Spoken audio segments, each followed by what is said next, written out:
Magandang gabi po. Magandang gabi, Juni. Magandang gabi sa iyo, Jano. Magandang gabi sa inyong lahat, sa mga nanonood sa TV. Salamat at nakarating ka. Salamat at inimbitahan niyo ako dahil matraffic sa bus na daming artista.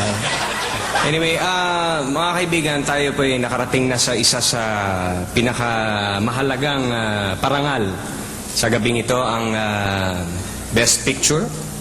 Talaga.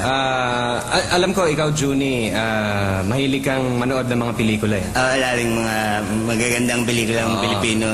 Tatanungin kita, since nasa Best Picture na tayo, ano ba para sa iyo ang pinakamagandang pelikulang Pilipino na napanood mo na? Mahirap kasi marami magaganda pero para sa akin ang pinakamaganda yung yung kay Vilma Santos. Ano? Ito ba yung yung dekada 70, yung Hindi.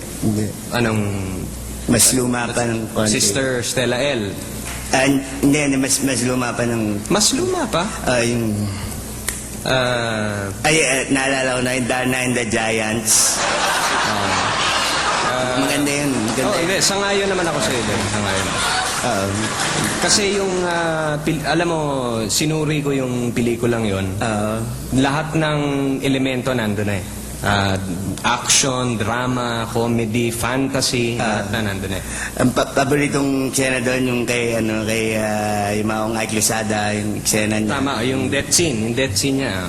Kasi lahat ng elemento nagsama-sama na may drama, may comedy. Ano bang pwede mo bang ipaalala sa akin kung kasi lumalakad na ganyan si Ike Lozada, tapos dumating si Dan na kumuha siya ng gigante si dito si Ike, tapos kumuha ng kampana si Darna, tapos may ikot-ikot niya gano'n, ling. Inalembang niya.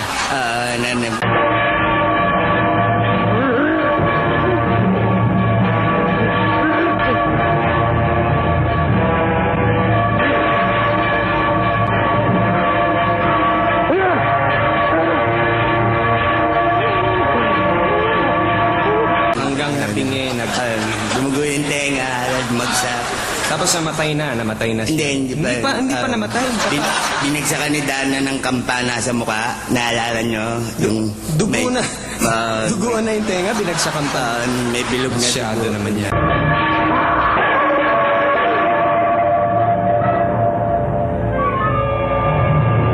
May bilog na Masyado dugo. naman yan. Pero maganda.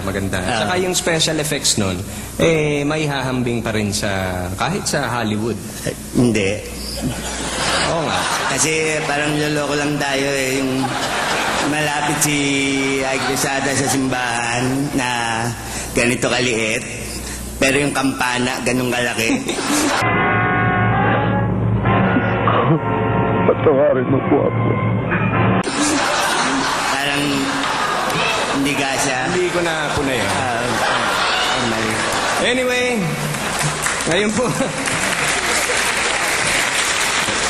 narito ang mga inspirasyon natin pagdating sa magagandang pelikula tulad ng Darna and the Giants Favorite ko.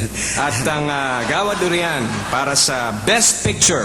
Hatid sa atin Magaling na aktor si Pati Garcia at ang premyadong direktor at actress Miss Loris Guillen.